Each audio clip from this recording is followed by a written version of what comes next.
اچھا حضرت، اس کے اہمیت اور فضائل کے حوالے سے میں چاہتا ہوں کچھ اور ارشاد فرمائیے گا. یہ جو شب برات ہے جسے شب توبہ کے عنوان سے بھی یاد کیا جاتا ہے، اس کی فضیلتیں مزید اگر واضح ہو جائے تو بہت اچھا ہوگا. اعوذ باللہ من الشیطان الرجیم، بسم اللہ الرحمن الرحیم.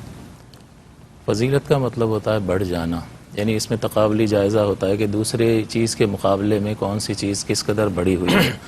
تو اسے فضیلت اور فضل سے تعبیر کیا جاتا ہے، یعنی زیادہ ہونے والی چیز. اللہ تبارک و تعالیٰ کی ذات پاک رحیم ہے، اور اس نے فرمایا وسعت رحمتی کل شیء، میری رحمت ہر شے کو گھیرے ہوئے. اور اللہ تبارک و تعالیٰ جو مخلوق کے حق میں فیصلے فرماتا ہے اس میں بعض میں تو اسے اختیار دیا ہے، اور خود فرماتا ہے لا یکلف اللہ نفسا الا وسعها، کہ ہم کسی شخص کو، کسی جان کو اس کی طاقت سے زیادہ مکلف نہیں فرماتے. کہ اس کے اختیار والا ہونے پر دلیل ہے کہ وہ مختار ہے بعض معاملات میں. لیکن بہت سارے معاملات ایسے ہیں کہ کب پیدا ہوگا، کب مرے گا، کس کے گھر پیدا ہوگا، مسلمان کے گھر پیدا ہوگا یا کسی غیر مسلم کے گھر پیدا ہوگا. تو یہ وہ چیزیں ہیں کہ جو اللہ تبارک و تعالیٰ کے اجباری فیصلے ہوتے ہیں، اور اس میں بندے کو کوئی قدرت، اختیار اور دخل نہیں ہوتا. اچھا، وہ سب ایک وقفہ حائل ہے. وقفے کے بعد جب میں لوٹوں گا اس حوالے سے بڑی لوگوں کے ذہن میں کنفیوژنز ہوتی ہیں کہ جب تقدیر میں لکھ دیا گیا ہے تو پھر کیوں کہا جاتا ہے کہ شعبان المعظم میں یہ سب چیزیں ہو رہی ہیں، اور جس طرح علامہ صاحب نے فرمایا کہ حضرت اسرائیل علیہ السلام کو وہ لسٹ دے دی جاتی ہے. مفتی صاحب انشاءاللہ اسی پر روشنی ڈالیں گے، اس کے فضائل پر بھی شب برات کے اور دیگر انشاءاللہ اپنے اس پر کلام کریں گے. ایک مختصر سا وقفہ ہے، وقفے کے بعد لوٹتے ہیں. مجھے امید ہے آپ کا اور ہمارے ساتھ رہے گا. ناظرین، آپ کا خیر مقدم ہے شب برات. آج ہمارا موضوع اور مفتی محمد آصف صاحب اپنے جواب کو مکمل فرمائیں گے. جی میں عرض ہی کر رہا تھا کہ جو سچویشن انسان جو ہے جس کا سامنا کرتا ہے اس میں اللہ تعالیٰ کے بہت سارے ایسے فیصلے اس کے حق میں ہوتے ہیں جس میں وہ مجبور محض ہوتا ہے. لہٰذا اللہ تعالیٰ نے، جیسا کہ میں نے عرض کیا کہ اللہ تعالیٰ کی رحمت ہر شے کو حاوی ہے اور گھیرے ہوئے ہے، تو اللہ تعالیٰ اپنی رحمت کے نتیجے میں اور اس کے اظہار کے لیے بندوں کو بہت سارے مواقع عطا فرماتا ہے. کہ بعض اوقات ایسا ماحول میسر آتا ہے جس میں تربیت کا کوئی اہتمام نہیں، گھر میں دینی حمیت اور غیرت نام کی کوئی چیز نہیں ہے، اور یہ بچہ اس کے سپرد کر دیا گیا ہے اللہ تعالیٰ کے ازلی فیصلے کی وجہ سے. تو ایسے ماحول اور ایسے حالات سے وہ گزرتا ہے جس کی بنا پر ضروری نہیں ہے کہ وہ ایک کامل مسلمان کی صورت اختیار کرے. تو اللہ تبارک و تعالیٰ اس کی اس کمزوری کو دیکھتے ہوئے اسے ایسے مواقع فراہم کرتا ہے جس کی بنیاد پر اس کے لیے نجات کی راہیں ہموار اور آسان ہو سکیں. چنانچہ اللہ تعالیٰ نے اپنی رحمت کے اظہار کے لیے بہت ساری ایسے مواقع رکھے کہ وہ، جیسا کہ حضرت نے بیان فرمایا کہ ہر رات ہی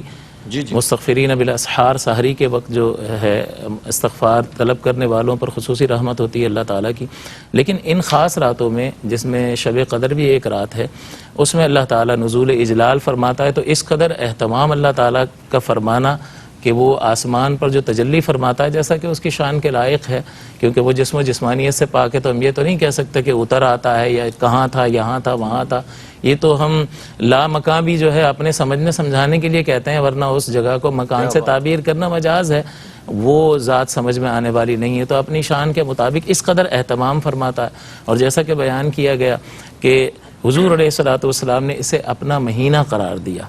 اور حضور علیہ السلام نے فرمایا کہ ذالک شہر یغفل الناس عنہ، کہ اس سے لوگ غافل ہیں، سست ہیں. بین رجب و رمضان، یہ رجب اور رمضان کے درمیان ہے. وہو شہر ترفع فیہ الاعمال الی رب العالمین، اس میں اللہ تعالیٰ کی بارگاہ میں بندوں کے اعمال اٹھائے جاتے ہیں. اور حضور فرماتے ہیں کہ فانا احب ان یرفع عملی وانا صائم، کہ میں اس بات کو محبوب رکھتا ہوں کہ میرے اعمال جب اللہ تعالیٰ کی بارگاہ میں اٹھائے جائیں تو میں روزے کی حالت میں ہوں. یعنی ہمیں یہ پیغام دیا جا رہا ہے کہ ہمیں کس طرز عمل کو اختیار کرنا چاہیے کہ جب ہمارے اعمال، حالانکہ اللہ تعالیٰ ہمارے اعمال سے واقف ہے، لیکن یہ خاص جو موقع ہے جس میں اللہ تعالیٰ کی بارگاہ میں ہمارے اعمال پیش کیے جا رہے ہیں، اس میں خاص حیثیت میں اس بارگاہ ناز میں ہمارا تذکرہ کیا جائے. اسی طرح حضور علیہ الصلوۃ والسلام نے خاص اس رات کی فضیلت اور اس کے تذکرے کو ذکر کرتے ہوئے بیان فرمایا کہ اتانی جبرائیل، میرے پاس جبریل امین آئے، اور فقال، انہوں نے کہا کہ ان هذه الليلة من نصف شعبان، یہ 15ویں شعبان کی رات ہے. واللہ، کہ خدا کی قسم،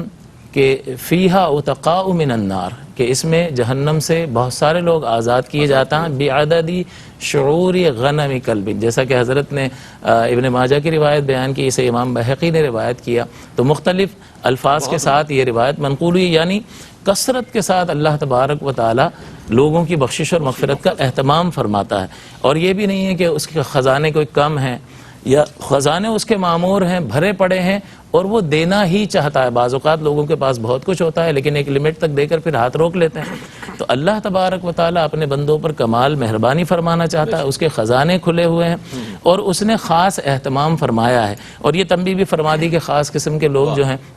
ان پر اللہ تعالیٰ کی رحمت نہیں ہوتی، جیسے عادی شرابی ہے، عادی زانی ہے، والدین کا نافرمان ہے، قطع رحمی کرنے والا ہے، تو اس طرح کے لوگوں پر اللہ تعالیٰ کی رحمت نہیں ہوتی۔ اور یہ بھی توجہ اس بات کی طرف بھی رہے کہ یہ انکار کر دیا جاتا ہے کہ سبھی راتیں برابر ہیں، ایسی کوئی رات نہیں ہے، حالانکہ صحاح ستہ میں امام ترمذی نے باب باندھا ہے نصف شعبان کے نام سے، اس سے آگاہ ہو جانا چاہیے۔ حضور علیہ السلام کی احادیث موجود ہیں، اور حضور علیہ السلام نے قبرستان جا کر ہمیں یہ پیغام دے دیا کہ ویسے تو اللہ تعالیٰ کی رحمت اور بخشش اور مغفرت کی ہر ایک کو ضرورت ہے، لیکن ان لوگوں کو زیادہ ضرورت ہے جو اس دنیا سے رخصت ہو گئے۔ میرا اور آپ کا سانس ابھی چل رہا ہے، اللہ کی توفیق سے اگر اس طرف مائل ہو گئے تو کرم ہو جائے گا، تو ہم کچھ اختیار ضرور رکھتے ہیں، لیکن حضور نے یہ پیغام دیا کہ ان کے لیے کچھ کرو کہ جو اس دنیا سے رخصت ہو گئے، تو ہمیں قبرستان جا کے پیغام دیا۔ اب اس میں بھی بعض اوقات یہ کہہ دیا جاتا ہے ایک بار ہی تو گئے تھے اور اسے ہمیشہ کا معمول بنانے، تو یہ جہالت کی بات ہے کہ حضور نے اپنے طرز عمل سے ایک چیز کو امت کے لیے قائم فرمایا، اس پر عمل کرنا درست ہے، اور اگر اس کو ہمیشہ کا معمول بھی بنا لیا جائے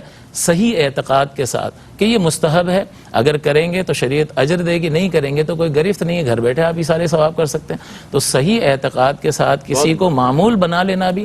غلط نہیں ہے۔ اور حضور علیہ السلام کے عمل سے چونکہ ثابت ہے، تو یہ کہنا کہ حضور تو ایک بار گئے تھے اور یہ بار بار چلے جاتے ہیں، تو یہ خواہ جو ہے اپنی کسی خاص سوچ کو فوقیت دینا، بس اس بنا پر کہ بس ہمیں اپنی سوچ کو فوقیت دینی ہے، شریعت کے نصوص کو اور شریعت کے قواعد اور ضوابط کو مد نظر نہیں رکھنا ہے، تو وہ خطا پر ہیں، اور اس طریقے کی بات جو ہے ان کی زبان سے نکلتی ہے۔ حالانکہ حضور علیہ الصلوۃ والسلام نے اس کی کثیر فضیلت بیان فرمائی، کثرت کے ساتھ روزے رکھے تاکہ رمضان کے سلسلے میں اس کا اہتمام کیا جا سکے، لہٰذا اللہ تعالیٰ کی اس کامل رحمت اور کامل توجہ سے لوگوں کو فائدہ اٹھانا چاہیے۔ ماشاءاللہ۔ ام المومنین حضرت سیدہ عائشہ صدیقہ رضی اللہ تعالیٰ عنہا بھی فرماتی ہیں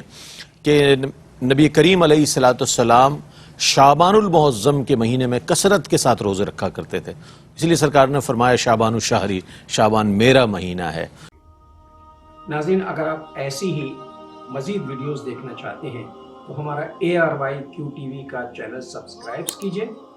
اور بیل آئیکن کا بٹن دبانا نہ بھولیے تاکہ آپ سے کوئی پسندیدہ پروگرام مس نہ ہو جائے۔